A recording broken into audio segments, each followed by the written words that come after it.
Yoshligimda ayam bilan ustuvor qilgani borsam, sotuvchilarning fishkasi bo'lardi. Turkiya deb berdi, bilasizmi? Luboy ayollar dushaydigan gap Turkiya.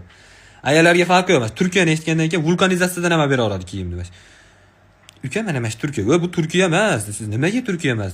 Chunki Turkiyada Eyza binolarda rasmini tushirib tagiga Let's go Sesha deb yozib qo'yish, u eng qizig'i Seshani lotinchada yozib qo'ygansizlar. Bu Turkiya emas. Bitta kiyib ko'ring, kiyib chiqasiz u. Sizga katta haligi. Voy, opa, tushganini ko'ring. Kiyov bola bo'lib qoldi, o'lis qarang ya. Pulni opa to'lashini biladi. Ko'ring ya, qanday tushadi.